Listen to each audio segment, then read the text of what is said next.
اور ایک حیات مبارکہ ہے حضرت موسیٰ کلیم اللہ کی، جس میں جلال ہی جلال ہے، جس میں جلال ہی جلال ہے۔ اس چیز کو بھی بعض لوگ سمجھنا چاہیے کہ ہر جہت کی خوبصورتی کی، ہر پھول کی اپنی اپنی خوشبو ہوتی ہے، اور سارے پھول ملیں تو پھر گلدستہ بنتا ہے۔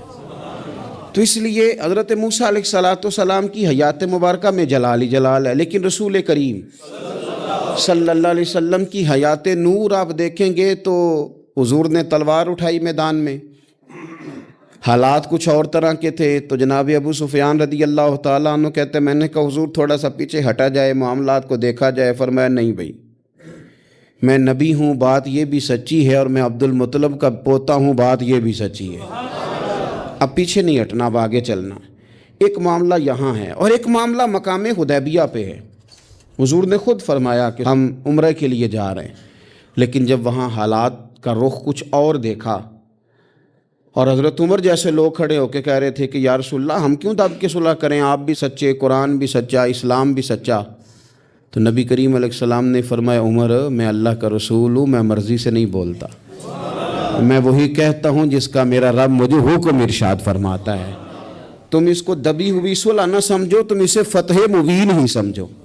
تو پھر وہ فتح مبین کی صورت میں سامنے آئی وہ چیز، اور وہی صلح حدیبیہ جس پر بہت سارے لوگ کلام کر رہے تھے، وہی فتح مکہ کا سبب بن گئی، وہی دروازہ کھلا بعد میں فتح مکہ کا۔ تو نبی پاک علیہ السلام کی سیرت میں آپ کو ہر چیز میسر آئے گی، لیکن کچھ چیزیں زیادہ نمایاں ہیں، ان میں آپ کو زیادہ وضاحت اور زیادہ دلالت میسر آتی ہے۔ ان میں سے آپ دیکھیں حضور علیہ السلام مالک و مختار ہیں اللہ کے خزانوں کے باذن اللہ تعالی۔ حضور سید الانبیاء ہیں، سید الرسل ہیں، اللہ نے اپنے محبوب کو غیب کے خزانوں کی کنجیاں دی ہیں۔ سرور کائنات امام الانبیاء ہیں، حضور علیہ السلام کو اللہ تبارک و تعالیٰ نے بے پناہ عظمتیں دیں، صبح قیامت لواء الحمد کا جھنڈا اللہ دے گا۔ لیکن میرے بھائی، سب سے پہلے بلا حضور کی کون سی صفت دنیا کے سامنے آئی؟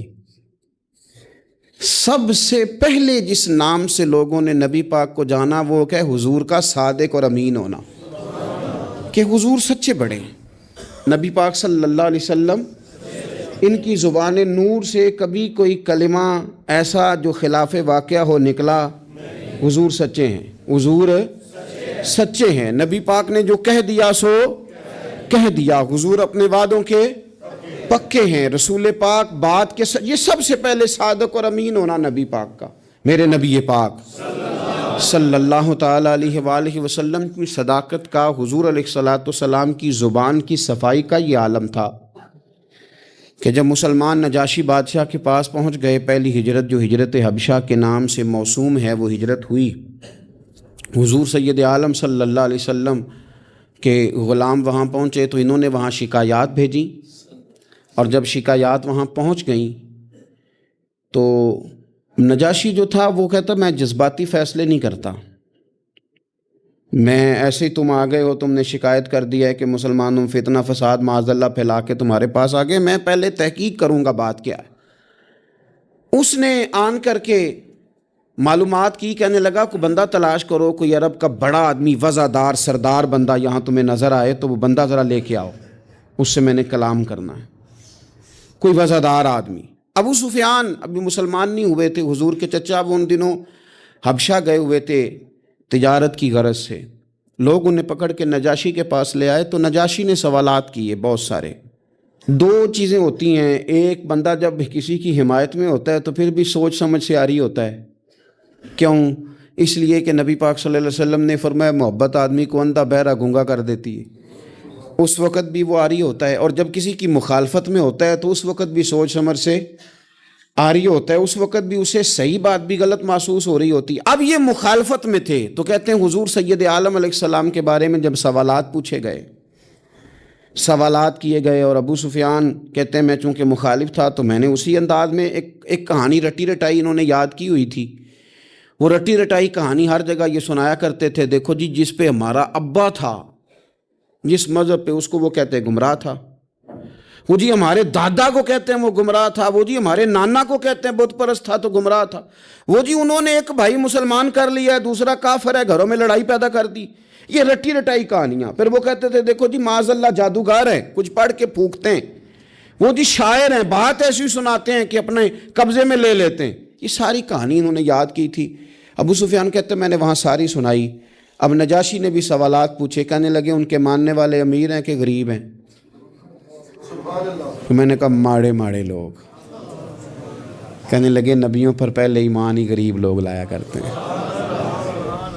کہنے لگے اس نے بڑے سوالات کیے، بڑے میں نے جواب دیے. آخر میں اس نے ایک سوال پوچھا. ابو سفیان کہتے ہیں میں باہر سے نہیں گیا تھا، میں چچا تھا. مجھ سے پوچھا، کہنے لگے کیا کبھی اس محبوب نے جھوٹ بھی بولا ہے؟ کیا کبھی جھوٹ بھی بولا ہے؟ کبھی. تو ابو سفیان کہتے ہیں کہ ایک منٹ کے لیے، چونکہ مخالف تھا، میرے دل میں خیال آیا کہہ نہ دوں بولا ہے معاذ اللہ، نقل کفر نہ باشد. کہتے ہیں پھر میں نے سوچا کہ ایک تو یہ عرب کی وفاداری کے خلاف ہے کہ میں غلط بات کروں، اور دوسرا یہ کہ میں انہیں جادوگر کہوں تو شاید کوئی اس پر سوچے، شاعر کہوں تو شاید کوئی توجہ کرے، پر مدینے والے محبوب نے جھوٹ بولا ہے، یہ تو مانے گا ہی کوئی نہیں. یہ کیسے ہو سکتا ہے؟ یہ تو صادق اور امین ہونا تو ان کا آفتاب سے زیادہ روشن. کون اس بات کو تسلیم کرے گا؟ کون مانے گا؟ کوئی نہیں مانے گا. اللہ اکبر. کون تسلیم کرے گا؟ ابو سفیان کہتے اس نے پھر پوچھا بتاتے کیوں نہیں، چپ کیوں کر گئے ہو؟ کیا کبھی انہوں نے جھوٹ بھی بولا ہے؟ اللہ اکبر. تو ابو سفیان کہتے ہیں میں بول پڑا. میں نے کہا کہ وہ میرے بھتیجے ہیں، میں نے انہیں ماں کی گود میں بھی دیکھا، دادا کے کندھوں پہ بھی دیکھا، چچا کے گھر میں بھی دیکھا، ختیجہ کا دولہا بنے بھی دیکھا. میں نے اس حبیب کو جگہ جگہ دیکھا، اور میری آنکھوں کے سامنے ان کی کان پٹیوں پہ مقدس سفید بال آئے. میں نے بڑا کچھ دیکھا، پر میں نے اس حبیب کو کبھی جھوٹ بولتے نہیں دیکھا. کبھی یہ لفظ زبان سے نکلے ہی نہیں، کبھی یہ بات کہی نہیں، کبھی جھوٹ بولا ہی نہیں، سوال ہی نہیں پیدا ہوتا. تو کہتے سناٹا چھا گیا میری بات پر مجمع میں. نجاشی نے کندھے کے اوپر رومال رکھا، اٹھ دیا. میں نے کہا بادشاہ رزلٹ تو ہی ناؤسکار، تو نے سوال پوچھا میں نے جواب دیا، اب جا رہا ہے. کہنے لگا رزلٹ کیا دینا ہے، رزلٹ تو نکل آیا ہے. جس نے کبھی بندوں سے جھوٹ نہیں بولا وہ یہ جھوٹ کیوں بولے گا کہ میں اللہ کا رسول بن کے آیا ہوں؟ یہ والا جھوٹ کیوں؟ اسیر دشمن کی چاہ میں بھی، مخالفوں کی نگاہ میں بھی وہ امین ہے، صادق ہے، معتبر ہے. میرا پیغمبر عظیم تر ہے، میرا پیغمبر عظیم تر ہے، میرا پیغمبر عظیم تر. لگے جو مزدور شاہ ایسا، نہ دھن نہ دولت سربراہ ایسا، دیکھو عرش نشیں کا زمیں پہ گھر ہے، میرا پیغمبر عظیم تر ہے.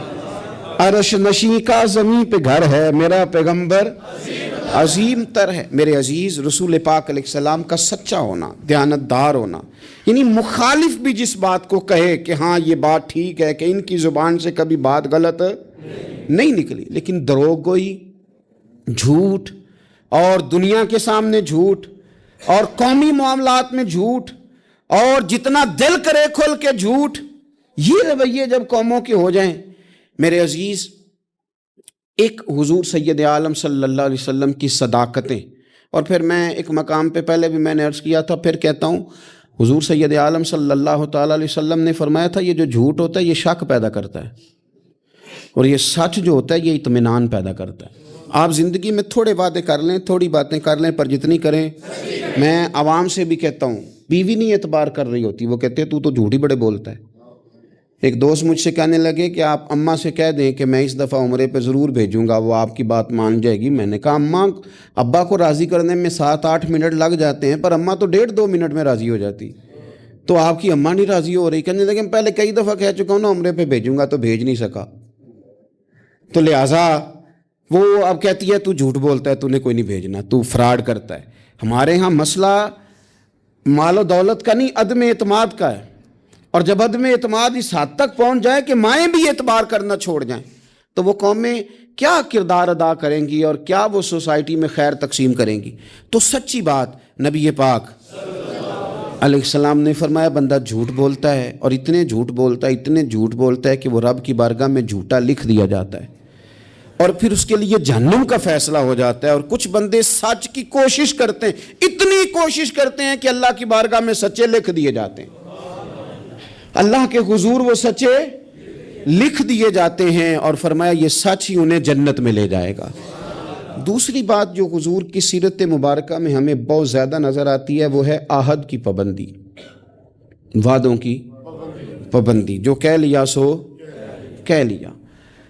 جب آپ کوئی عہد کر لیتے ہیں نا, معاہدہ کر لیتے ہیں, پہلے تو اس بات کو اچھی طرح سمجھ لیں کہ حضور نے ایک جملے میں ساری حقیقت بیان کر دی. فرمایا لا دین لمن لا عہد لہ, جو وعدے کا پابند نہیں اس کا کوئی دین ہی نہیں. بات ہی ختم کر دی. آگے تو آپ تب بڑھیں گے نا جب بنیاد ہی ہوگی, اور جب دین ہی کوئی نہیں, بنیاد ہی کوئی نہیں, تو پھر بات آگے کیسے بڑھے گی؟ اس سے اگلا آپ فصل کیسے بوئیں گے؟ عزیز دوست میری بات پر آپ توجہ کریں گے.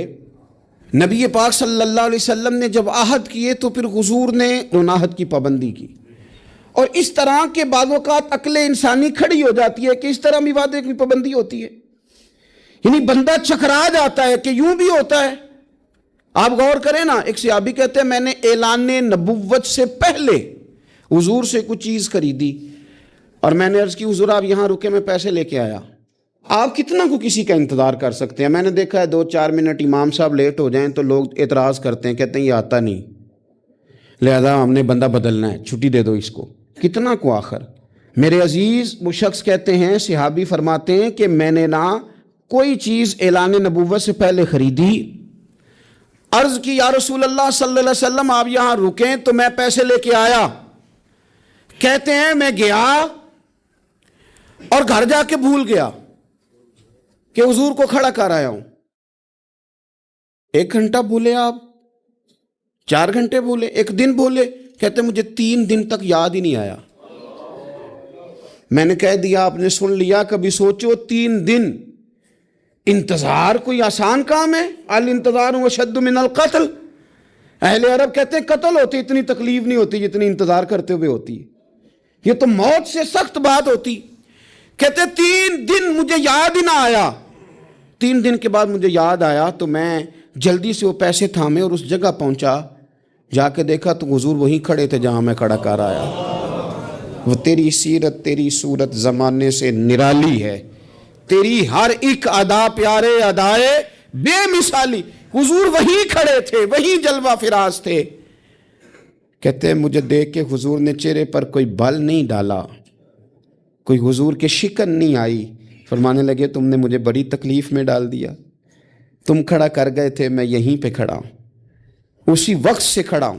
میرے رسول پاک صلی اللہ تعالیٰ علیہ وسلم نے وعدوں کے وفا کے تعلق سے جو ہمیں سیرت عطا فرمائی, حضور علیہ الصلوۃ والسلام نے جو اپنا اسوہ نور اس تعلق سے ہمیں دیا ہے, وہ ہر شخص کے لیے دستور حیات ہے, وہ ہر شخص کے لیے دستور عمل ہے.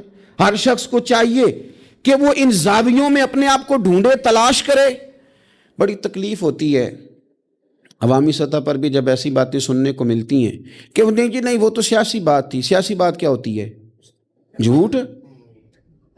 بخاری شریف میں تو یہ لفظ موجود ہیں کہ بنی اسرائیل کی سیاست ان کے نبی کرتے تھے. سیاست کا معنی تو تدبیر کرنا ہے, سیاست کو آپ نے فراڈ کا نام دے دیا ہے. وہ جی وہ میں نے تو بس ویسے بات کی تھی, اس کا کیا معنی ہوتا ہے, اس کا کیا مطلب ہوتا ہے؟ کچھ مسائل ایسے ہیں جو آپ خود پیدا کرتے ہیں, کچھ چیزیں ایسی ہیں جن کے اندر آپ خود چیزوں کو اس پیک پہ لے کے آتے ہیں. اللہ جانے آپ کے کیا مقاصد ہیں اس میں. میرے رسول پاک علیہ الصلوۃ والسلام نے عہد کی پابندی, وعدوں کی پاسداری, اس پر لوگوں کی توجہ دلائی. اور میں نے کہا کہ بعض اوقات حالات اتنے خوفناک ہوتے تھے. حدیبیہ کی صلح ہو رہی ہے اور اس صلح کے اندر ایک شرط یہ تھی کہ اگر کوئی مسلمان اپنے آقا کی مرضی کے بغیر مکہ مکرمہ سے مدینہ طیبہ آئے گا تو حضور اسے رکھیں گے نہیں.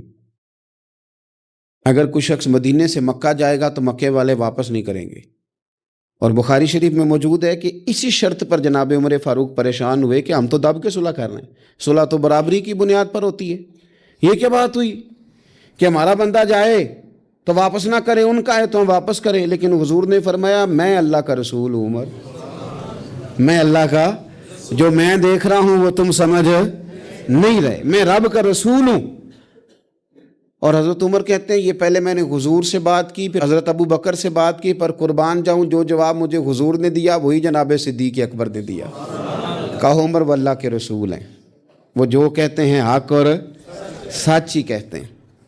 حضرت سیدنا فاروق اعظم اور رضی اللہ تعالیٰ عنہ ارشاد فرمانے لگے کہ اس موقع پر نا ایک اور بھی معمہ ہوا۔ ایک تو یہ صلح اس انداز میں ہوئی، پھر ایک عجیب مسئلہ ہوا۔ صحابہ فرماتے ہیں ایک صحابی تھے حضرت ابو جندل رضی اللہ تعالیٰ عنہ، ان کو ان کے والد نے زنجیروں میں باندھا ہوا تھا اور گھر کے اندر قید کیا ہوا تھا کہ آپ جا نہیں سکتے۔ جب انہیں پتہ چلا نا حضور تو حدیبیہ تک آ گئے، تو کسی طریقے سے نا اپنی زنجیریں توڑ کے، اور بعض سیرت نگاروں نے لکھا ہے زنجیروں سمیت، زنجیروں سمیت جب وہ آ رہے تھے تو پاؤں میں زنجیریں پھر پھر کے نا ان کے زخم بن گئے تھے، وہ زنجیروں سمیت آئے حضور کے سامنے کھڑے ہو، کہتے ہیں سونیا مجھے چھوڑ کے نہ جانا۔ میں اکثر دوستوں سے کہتا ہوں پیر صاحب کبھی کہہ دینا مریدوں کو کہ عمرہ کرنے جانا ہے اور بعد میں فراڈ ہو جائے وہاں، تو مرید کہتے ہیں لگتا ہے پیر بھی شامل ہے ساتھ، اس نے تو کہا تھا۔ بہت سارے لوگ کہتے ہیں جی وہ پیر صاحب آپ سے دعا کرائی تھی تو وہ کام نہیں ہوا۔ تو میں نے کہا دعا کا مطلب کیا ہوتا ہے؟ کوئی پیر معاذ اللہ تعالیٰ خدا کی حکمت کو مجبور کر سکتا ہے؟ جیسے جب چاہے رب جس طرح چاہے ویسے کرے۔ اللہ کے عاجز بندے ہیں، دعا کرتے ہیں اس امید پر کہ خدا فضل کرے گا۔ تو اب بڑی جلدی لوگ ڈگمگا جاتے ہیں کہ فلاں جگہ ایسا ہو گیا۔ حضور سید عالم صلی اللہ علیہ وسلم کی بارگاہ میں عرض کیا یا رسول اللہ صلی اللہ علیہ وسلم، حضور مجھے چھوڑ کے نہ جائیے گا، بڑا مارتا ہے میرا باپ۔ آپ ذرا کیفیت دیکھیں، حضور نے وعدہ کر لیا ہے کہ ہم لے کے نہیں جائیں گے، وہ آ گئے رو رہے ہیں، یا رسول اللہ چھوڑ کے نہ جائیے گا۔ ان کے والد کھڑے ہو گئے، کہنے لگے جی آپ نے وعدہ کیا، آپ لے کے نہیں جا سکتے۔ امتحان دیکھو محبت کا، کوئی ضروری ہے کہ ہر موقع پر شاباشی ملے، ہر وقت مسکرا کے ملا جائے؟ یہاں تو لوگ اس بات پہ بھی ناراض ہو جاتے ہیں کہ مجھے 21 دفعہ ملے ہیں تو 20 دفعہ ہنسے، 21ویں دفعہ ہنسے نہیں، خیر ہے آج مسکرائے نہیں۔ ہر بات میں لوگ ایک پہلو تلاش کر لیتے ہیں کمزوری کا۔ وہ رو رہے ہیں، تڑپ رہے ہیں، اور صحابہ کہتے ہیں ہماری خواہش تھی ان کا درد دیکھ کر کہ حضور حکم کریں تو ہم زنجیریں ساری توڑ دیں، پر میرے رسول نے کیا فرمایا؟ فرمایا ابو جندل تمہیں جانا ہے کیونکہ میں وعدہ کر چکا ہوں۔ جب کوئی وعدہ کر لے پھر اس سے نتائج کی پرواہ، کیا ہوگا کیسے ہوگا، پھر اس بات کی پرواہ، میں وعدہ کر چکا ہوں، لہذا اب تمہیں واپس جانا ہے، اور جب تک میں دوسرا حکم نہ دوں اتنی دیر تک لوٹنا نہ۔ ان کے آنسو پونچھے گئے، وہ واپس گئے۔ کیا کہا تھا درویش نے؟ ایک واری میری آنکھیاں چوں اونا نے اتھرو پونجے سن، ہن تے چسکا پی گیا رونے دا، ہن تے مینوں چسکا ہی پی گیا رونے دا، تے ہر ویلے آہو زاری دا۔ نبی پاک علیہ السلام نے واپس بھیج دیا۔ یہ وقتی طور پر کرب کا مسئلہ تھا، تکلیف کا تھا، لیکن اپنے وعدے کی پاسداری، اپنے وعدے اور معاہدے کی پابندی۔ کوئی بھی آپ کمٹمنٹ کریں، کسی کے ساتھ بھی کریں، کسی بھی لحاظ سے کریں، اور جو لوگ اپنے حساب سے بڑے بنتے ہوں، سربراہان کہلاتے ہوں، ان کے لیے تو زیادہ ضروری نہیں ہو جاتا کہ اگر وہ کوئی قول قرار کرتے ہیں، کوئی بات کرتے ہیں، تو پھر اس کا انہیں پابند بھی ہونا چاہیے۔ تو چیزوں کو اگر حضور کی سیرت نور کی روشنی میں دیکھا جائے تو میرے نبی پاک علیہ السلام نے پھر وعدے کی پابندی کو امت کو دستور بنا کے دیا۔ حضرت حذیفہ بن یمان، حضرت ابو حسیل رضی اللہ تعالیٰ عنہ، یہ دو لوگ کہتے ہیں کہ بدر کی جنگ میں نا ہم حضور کے ساتھ لڑنے کے لیے گھر سے نکلے، رستے میں ابو جہل نے اور کچھ اور لوگوں نے ہمیں روک لیا، کہاں جا رہے؟ ہم نے کہا حضور کی زیارت کے لیے۔ انہوں نے کہا نہیں، تم جنگ کرنے جا رہے، لڑائی کرنے جا رہے، تم لڑو گے۔ ہم نے وہاں وعدہ کر لیا کہ ہم نہ صرف زیارت کریں گے، ہم لڑیں گے نہیں، وعدہ کر لیا۔ جب ہم حضور کی بارگاہ میں پہنچے نا تو عرض کی یا رسول اللہ صلی اللہ تعالیٰ علیہ وسلم، حضور ہم وہاں وعدہ کر رہے ہیں کہ لڑیں گے نہیں، ورنہ وہ آنے نہیں دیتے تھے، ہمیں گرفتار کر لیا تھا انہوں نے، وعدہ کر رہے ہیں کہ لڑیں گے نہیں۔ تو یا رسول اللہ صلی اللہ تعالیٰ علیہ وسلم ہمارے لیے حکم کیا؟ یہ بدر کی لڑائی تھی جس میں ایک ایک آدمی کی ضرورت تھی، 1000 کا مقابلہ 313 کے ساتھ ہے، ایک ایک فرد کی، ایک ایک شخص کی ضرورت ہے۔ تو یا رسول اللہ وعدہ کر رہے ہیں کہ لڑیں گے نہیں، تو حکم کیا ہے؟ تو نبی پاک صلی اللہ تعالی وسلم نے فرمایا چونکہ تم نے وعدہ کیا نہیں لڑو گے تو تم ادھر بیٹھ جاؤ۔ یا رسول اللہ ایک ایک بندے کی ضرورت ہے، فرمایا نہیں، ہمیں رب کی مدد کی ضرورت ہے، اللہ کی نصرت کی ضرورت ہے، وعدہ کر لیا ہے لہذا وعدے پر قائم رہیں گے۔ ایک بات اور سیرت کے عنوان پر آپ کی خدمت میں عرض کرنی ہے، اس پر بھی ضرور توجہ کرنی ہے ہم لوگوں کو، اور خوب ہمیں اس بات کی طرف بھی اپنے معاملات کو لے کر کے جانا ہے۔ میرے عزیز دوست، میرے عزیز بھائی، ہم ہیں رسول کریم کے ماننے والے۔ مجھے ایک بات بتلائیے کہ حضور کی سیرت، حضور کی سنت حضور کے ماننے والے اپنائیں گے یا کوئی اور آ کے اپنائے گا؟ ایک شخص نے دعویٰ کیا کہ یا رسول اللہ میں آپ کا غلام ہوں، تو اب سیرت پر عمل اسی نے کرنا تھا کہ کسی اور نے باہر سے آ کے کرنا؟ ہم اس طرح کر رہے ہیں کہ ہم نہ سیرت نبوی سے، میں بہت سارے دوستوں سے جب کہتا ہوں نا آپ داڑھی شریف حضور کا طریقہ ہے مبارکہ اس کو اپنائیں، تو وہ کئی قسم کے بہانے کرتے ہیں۔ بعض دوست یہ کہتے ہیں کہ میں ابھی نیک نہیں ہوں، تو میں کہتا ہوں اس دنیا میں کون بندہ ہے جس نے یہ دعویٰ کر لیا ہے کہ میں اب اتنا نیک ہوں کہ کبھی گناہ نہیں کروں گا؟ کوئی ہے ایسا انبیاء کے بعد، فرشتوں کے بعد کوئی معصوم ہے امت میں؟ تو انسان کے ساتھ چیزیں رہیں گی، پر آپ آغاز تو کریں سنت شریعت سے، آپ شروع تو کریں۔ ہم نے کس دن سنت شریعت کا سفر کرنا ہے؟ نبی پاک صلی اللہ علیہ وسلم کے ہر فعل میں حکمت، حضور کی ہر بات میں حکمت۔ کیا ایک چھوٹی سی بات ہے مسواک، کوئی بڑی بات ہے؟ لیکن کتنا بڑا دور آ گیا، کتنے لوگ تبدیل ہو گئے اور کتنی چیزیں آئیں اور کتنے سال بیت گئے، لیکن اس ایک حضور کی ادا کی اہمیت ختم ہے؟ اس کی اہمیت اپنی جگہ پہ اتنی آج بھی قائم ہے کہ بہت بڑی ریسرچ کے بعد جو بڑے لوگ تھے انہوں نے کہنا شروع کر دیا جو پابندی سے مسواک کرے اسے کینسر نہیں ہوتا۔ کیا ایک چیز مسواک ہی ہے، اور میرے نبی پاک کی پسند اتنی زیادہ ہے یہ، یعنی بہت ساری چیزوں کو نا معاذ اللہ تعالیٰ ہم سمجھتے ہیں یہ تو سادی سی بات بتا رہے ہیں مولانا صاحب، یہ تو پیر صاحب نے بڑی سادی سی ایک ہمارے سامنے چیز رکھی ہے، وہ تو کوئی بڑا فلسفہ بیان کرتے تو تب ہماری سمجھ میں آتا تھا۔ تو ایک سادی چیز رکھی، او خدا کے بندے یہ اتنی پیاری ہے کہ حضور فرماتے ہیں اگر امت پر مشکل نہ ہوتا تو میں ہر وضو کے ساتھ مسواک کو ضروری قرار دے دیتا۔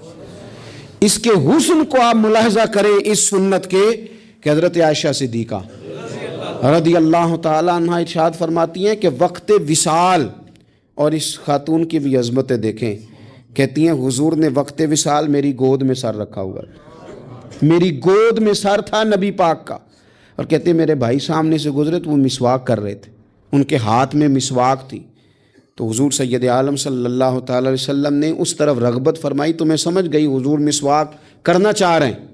یعنی آپ میری بات پر غور کریں کہ عین وقت وصال ظاہری رسول کریم صلی اللہ تعالی علیہ وسلم نے اس موقع پر بھی مسواک کی طرف رغبت فرمائی، فرمایا مجھے چاہیے۔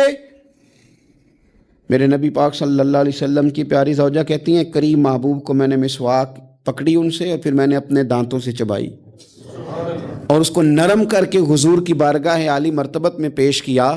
او میرے عزیز بھائیوں، اگر سنت کا وہ ذوق ہماری طبیعت میں پیدا ہو جائے، وہ شوق، ہمارے استاد صاحب فرمایا کرتے تھے یہ کیا بات ہوئی کہ ہمیں بتانا پڑے ہمارا کون سا مذہب ہے، یہ کیا بات ہوئی ہمیں بتانا پڑے کہ ہم عاشق رسول ہیں، یہ کیا بات ہوئی ہمیں بتانا پڑے کہ فلاں شیخ کے ماننے والے ہیں، ہماری ادائیں کیوں نہیں بتاتی کہ ہم رسول پاک کے غلام ہیں، ہماری ادائیں کیوں نہیں بتاتی کہ ہم نبی پاک صلی اللہ تعالی علیہ وسلم سے محبت کا دم بھرنے والے ہیں؟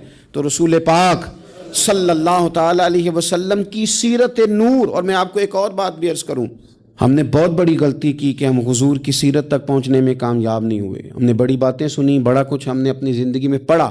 اگر حضور کی سیرت نور کو پڑھنا شروع کریں، ایک ایک پہلو حضور کی مقدس زندگی کا، آپ محسوس کریں گے کہ آپ کی روح پرواز کرنے لگی ہے، آپ محسوس کریں گے کہ خود بخود اندر کے میل دھلنے لگے، آپ نہ پڑھتے پڑھتے ہی محسوس کریں گے کہ کساوتیں ختم ہو رہی ہیں، عداوتیں ختم ہو رہی ہیں، میرے دل کے اندر جو میل کچیل نفس کی شرارت کا تھا وہ دھل رہا ہے۔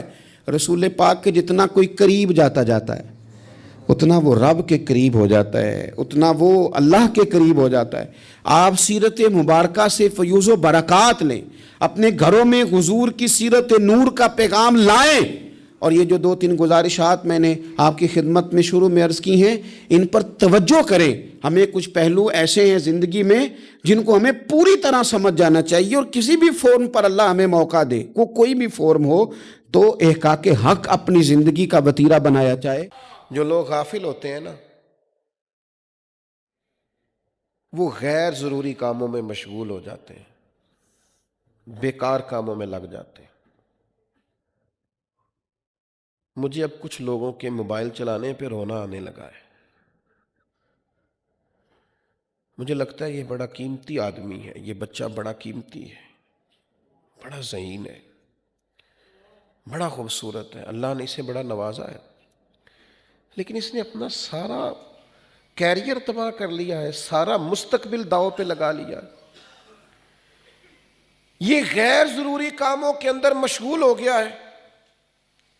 غیر ضروری اور بیکار کام، سیانے بیانے بندے لطیفے سناتے ہیں، سمجھدار لوگ وہ ایسی بازاری گفتگو کرتے ہیں کہ جو ان کی شخصیت سے بالکل میچ نہیں کرتی، سارا دن ویڈیوز دیکھ رہے ہیں، سارا دن وقت ضائع کر رہے ہیں۔ اللہ کے پیارے رسول صلی اللہ تعالی علیہ وسلم نے ارشاد فرمایا، فحش گوئی، گندی گفتگو، اور فرمایا لا حاصل بکواس، بیکار گفتگو، فرمایا یہ دونوں باتیں نفاق کی علامت ہیں۔ جو فحش گفتگو کرے اور لا حاصل بےہودہ گفتگو کرے، یہ منافقت کی علامتیں، بیکار کاموں میں الجھ گیا۔ یہ ترمذی کی حدیث ہے۔ آپ کو تو چنیدہ کام کرنے چاہیے تھے، خاص کام کرنے چاہیے تھے۔ زندگی قیمتی بڑی ہے، آپ کو تو بہت زیادہ اسے اہمیت دینی چاہیے تھی، لیکن ہم پتہ نہیں کہاں الجھ گئے۔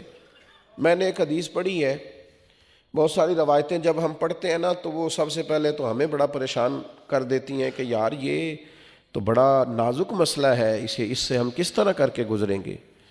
یہ روایت ترمذی میں موجود ہے۔ ایک شخص کا نا انتقال ہو گیا تو دوسرے شخص نے اس کے بارے میں کہا جنتی ہے۔ لوگ کہہ دیتے ہیں نا جنتی روح ہے، جنتی آدمی ہے، ساری زندگی نیک کام کی۔ ایک شخص فوت ہو گیا، دوسرا کہہ رہا ہے کہ یہ جنتی ہے، تو پتہ ہے نبی کریم نے کیا فرمایا؟ فرمایا تو اس طرح کا دعویٰ نہ کر، شاید اس نے زندگی میں لا حاصل گفتگو کی ہو، بیکار بات کی ہو۔ کیا مطلب؟ حضور فرما رہے ہیں یہ لا حاصل اور بیکار باتیں کرنے والے لوگ جنتی نہیں ہوتے۔ آپ دیکھ لیں نوجوان بیٹھے ہیں، ٹھٹھا کر رہے ہیں، کیے جا رہے ہیں، آپ دل لگی کریں، منع نہیں، لیکن آپ نے اسے ہی منشور حیات بنا لیا، اسی کو زندگی بنا لیا، سارا وقت اسی پہ خرچ کر دیا ہے۔ فرمایا تو اسے جنتی نہ کہہ، ہو سکتا ہے کہ اس نے زندگی میں لا حاصل اور بیکار گفتگو کی ہو۔ تو میرے دوست، غفلت یہ 4 چیزیں انسان کے اندر لے آتی ہے، اپنے آپ کو بچائیں۔ غفلت پیدا کیسے ہوتی ہے؟ سب سے پہلے یاد رکھیں، غفلت ان لوگوں میں پیدا ہوتی ہے جو اپنے جاہل آباء و اجداد پر فخر کرتے ہیں، جو برادریوں پہ فخر کرتے ہیں، جو قبیلوں پہ فخر کرتے ہیں، ان پہ غفلت پیدا ہو جاتی ہے۔ وہ سمجھتے ہیں ہم تو کوئی بلا ہے، ہم تو کوئی چیز ہیں۔ کیوں ابو جہل غافل رہا؟ وہ کہتا تھا میں چودھری ہوں علاقے کا، غافل رہا ساری عمر۔ بڑے بڑے ذمہ دار، بڑے بڑے مالدار، یہ لوگ نہیں قبول کرتے دین، کیوں غافل رہتے ہیں؟ ان کے گرد مال و دولت کا اتنا بڑا مسئلہ ہوتا ہے کہ یہ کسی زمانے میں بھی کسی صورت میں بھی اپنے آپ کو نرم نہیں ہونے دیتے، غافل رہ جاتے ہیں۔ تو جو اپنے آباء و اجداد پر، برادریوں پر، قبیلوں پر ناجائز فخر کرے، قبیلے تو تعارف کے لیے ہوتے، وہ زندگی بھر غافل رہتا۔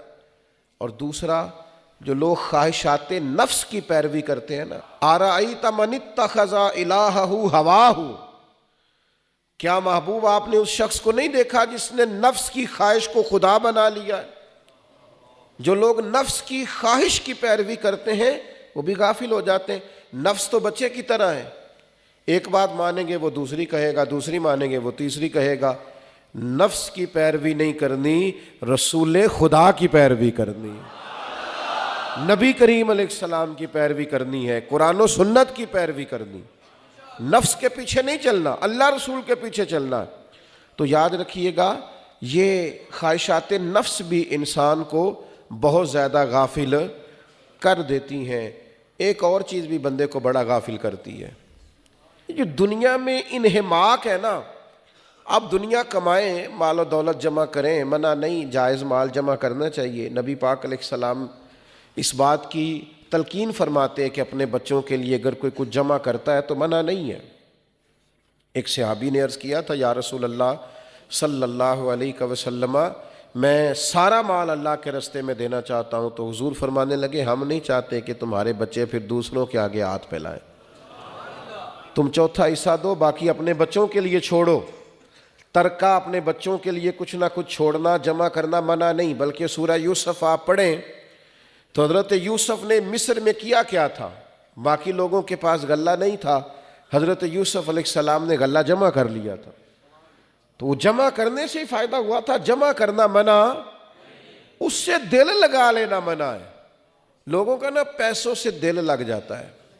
میں نے بہت پہلے کہا تھا، پھر کہتا ہوں، میں کچھ خاص دوستوں کو جانتا ہوں، 2-4 میرے کلاس فیلو ہیں اور ان سے بڑا پیار کا تعلق ہے، تو ان کے سامنے بھی اکثر میں کہتا ہوں، میں ان سے کہتا ہوں کہ تمہاری جیب میں پیسے ہوں تو تمہاری صحت بھی ٹھیک رہتی ہے، اور اگر پیسے نہ تو تم بیمار سے لگتے ہو، تمہاری صحت ٹھیک ہے۔ یعنی کچھ دوست ایسے ہیں، ان سے کبھی ملاقات ہو تو نہ پوچھے نا کیا حال ہے، تو وہ شکر بڑا انوکھا ادا کرتے ہیں، کہتے شکر ہے جی اللہ جیڑے حال چ رکھے، اے شکر ہے، صحیح دسیا جی، اے شکر ہے جی اللہ، یعنی کہنا چاہ رہے ہے میں بڑا اوکھا پر شکر ہے۔ بھئی یہ کوئی شکر ہے؟ شکر تو آپ کے وجود سے ظاہر ہو کہ الحمدللہ شکر ہے، بڑا دیکھو نا ہم بھی شکر ادا کرتے ہیں، اور اس طرح شکر ادا کرتے ہیں کہ خدا جانے بلندی ہے کہ پستی، پر جہاں میں ہوں وہاں کوئی نہیں ہے۔ تو آپ کا رواں شکر ادا کریں نا، مزہ لینا۔ اب یہ کیا بات ہوئی کہ بس شکر ہے جی اللہ جڑے حال چ رکھے، یہ کون سا شکر ہے؟ یہ تو ناشکری ہے۔ تو ان سے کبھی کبھی پوچھے نا جی کیا حال ہے، تو کہتے بس دعا کرو۔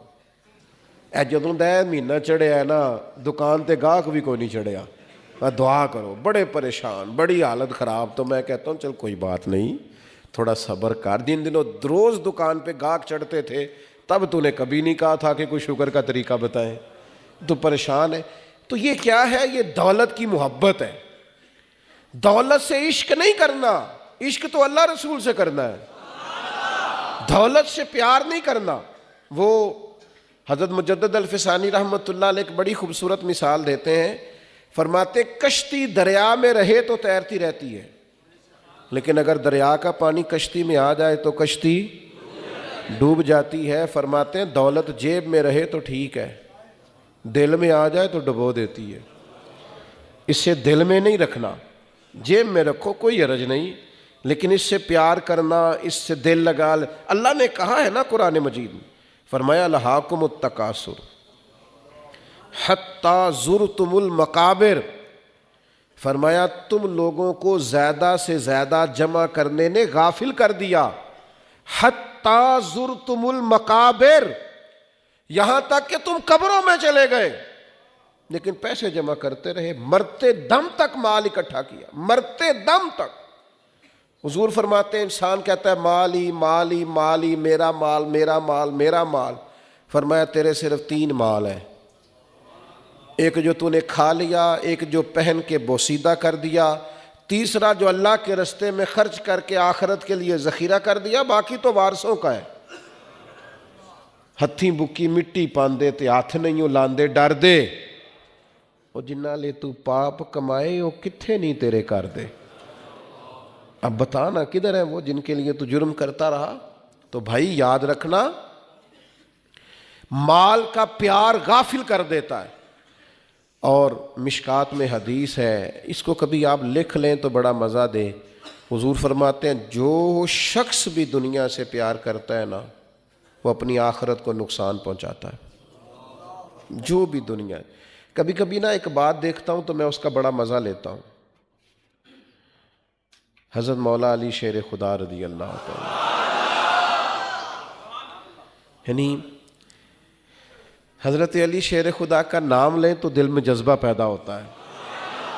سناؤ اپنے بچوں کو قصے خیبر و خندق کے، کہانی سن کے حیدر کی دلوں سے ڈر نکلتے ہیں. میں کبھی کبھی سوچتا ہوں کہ اتنا بڑا آدمی عمر گزاری، بڑے دانا تھے، اپنی دانائی لوگوں کو علم سکھانے میں لگائی، اپنی دانائی انہوں نے مار کے فتح کرنے میں لگائی، اپنی دانائی، سمجھدار تھے، دانا تھے، اپنی دانائی انہوں نے مملکت اسلامیہ کو ترقی دینے میں لگائی. کمال ہے نا، کمال. بڑے دانا تھے، پیسے کمانے کے بھی سارے طریقے آتے تھے. ایک منٹ کے لیے اپنی دانائی اس کام پہ نہیں لگائی. جب امیر المومنین تھے تو کوفے کی جامع مسجد کے باہر اپنی زیرہ لے کے کھڑے ہو گئے، فرمانے لگے کوئی میری زیرہ خرید لے. اب نہ میری تامد اتنی پرانی ہو گئی ہے کہ پیوند لگنے کی بھی جگہ کوئی نہیں. تو یہ زیادہ پرانی نہ ہوتی تو میں نے زیرہ نہیں بیچنی تھی. میرا دل کرتا ہے قربان جاؤں اس ادا پر کہ یہ کیا شان بے نیازی ہے کہ اس طرف ہمارے سارے دکھ ہی پیسوں سے وابستہ ہیں. پیسے کوئی نہیں، پیسے کوئی نہیں، پیسے، ساری تکلیفیں ہی اس سے وابستہ ہیں، ساری آزمائشیں. اور یہ وہ لوگ تھے جنہیں سارا ہنر آتا تھا، لیکن وہ ہنر انہوں نے رب رسول کو راضی کرنے میں لگایا، مال جمع کرنے میں لگایا نہیں ہے. تو میرے عزیز یاد رکھیے گا کہ یہ غفلت کا نقصان ہوتا ہے کہ انسان دنیا کی محبت میں محو ہو جائے. ایک صحابی ہیں حضرت سعید بن عامر رضی اللہ تعالیٰ عنہ. حضرت عمر فاروق رضی اللہ تعالیٰ عنہ نے ان سے کہا کہ میں آپ کو ایک صوبے کا گورنر بنانا چاہتا ہوں. ابن الجوزی علیہ رحمہ نے لکھا ہے. کہنے لگے عمر میں یار گورنری والا نہیں، فقیر فاقہ مست آدمی ہوں، مجھے نہ گورنر بنائے. لیکن حضرت عمر نے اصرار کر کے صوبے کا گورنر بنا دیا. جناب عمر فاروق رضی اللہ تعالیٰ عنہ کا طریقہ تھا کہ کچھ عرصے کے بعد جا کے گورنروں کی خبر گیری کرتے تھے. کچھ عرصے کے بعد تشریف لے گئے تو جا کے پورے علاقے کے لوگوں کو جامع مسجد میں جمع کیا. فرمایا بتاؤ کوئی گورنر کی شکایت تو نہیں؟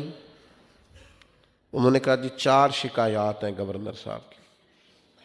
پہلی شکایت تو یہ ہے کہ گورنر صاحب جب شروع میں گورنر لگے تھے نا تو فجر کی نماز پڑھ کے جامع مسجد میں بیٹھ جاتے تھے، لوگ اپنے مسائل سناتے تھے. اب کچھ عرصہ ہو گیا ہے، 9-10 بجے دن چڑھے آتے. دوسری شکایت یہ ہے کہ گورنر صاحب صرف دن کو ملتے ہیں، رات کو کام پڑ جائے تو ملاقات نہیں ہوتی. تیسری شکایت یہ ہے کہ مہینے میں 1 دن یا ہفتے میں 1 دن ملتے ہی نہیں کسی سے. اور چوتھا ہمارا اعتراض یہ ہے کہ کبھی کبھی روتے ہیں تو اتنا روتے ہیں کہ بے ہوش ہی ہو جاتے ہیں. تو آپ نے دیوانہ سا آدمی گورنر بنا دیا ہے، کسی آپ سنجیدہ آدمی کو بنائیں. تو حضرت عمر فاروق رضی اللہ تعالیٰ عنہ حضرت سعید بن عامر سے کہا کہ آپ سوالوں کے جواب دیں. فرمانے لگے میں نے تو عرض کیا تھا کہ مجھے نہ لگائیں، آپ نے اصرار کیا ہے. فرمایا چلو پھر بتاؤ. پہلا اعتراض تم پر یہ ہے کہ تم فجر کے بعد نہیں بیٹھتے، لوگوں کے مسائل سننے کے لیے دیر سے آتے ہو. تو حضرت سعید بن عامر رضی اللہ تعالیٰ عنہ نے پہلا ہی جواب دیا کہ لوگ رو پڑے. آپ فرمانے لگے میں غریب آدمی ہوں، گھر میں ملازم اور خادم نہیں رکھ سکتا، بیوی میری بیمار ہو گئی ہے. سالوں اس نیک بخت نے میری خدمت کی ہے، اب وہ بیمار ہے. تو میں سویرے اٹھتا ہوں، پہلے گھر میں جھاڑو لگاتا ہوں، پھر ناشتہ تیار کرتا ہوں، پھر اسے کراتا ہوں، پھر خود کرتا ہوں. کام کاج کرنے میں مجھے دیر ہو جاتی ہے، اس لیے 8-9 بج جاتے ہیں. پہلے جواب پر ہی لوگ پریشان ہو. نے کہا دوسرا سوال آپ پر یہ ہے کہ آپ دن کو ملتے ہیں، رات کو نہیں ملتے.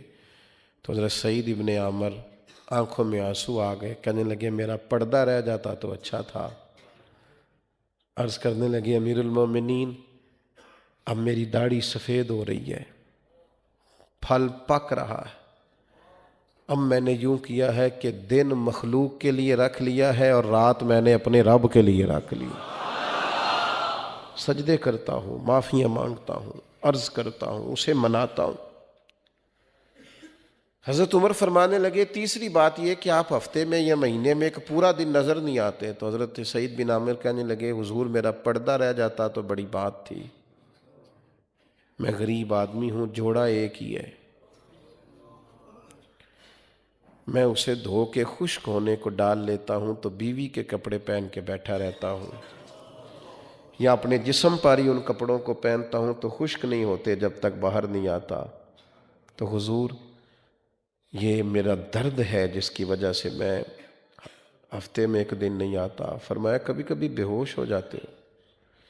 فرمانے لگے 40 سال عمر تھی جب کلمہ پڑھا ہے. حضرت خبیب کو میرے سامنے مکے میں کفار نے سولی دی تھی. اس واقعے کو جب یاد کرتا ہوں اور اپنے 40 سال کے پچھلے دور کو یاد کرتا ہوں تو رو پڑتا ہوں، رب کے حضور کیا منہ لے کے جاؤں گا. فرمایا پھر اتنا روتا ہوں کہ سمجھ نہیں آتی کہ بے ہوش ہو جاتا ہوں.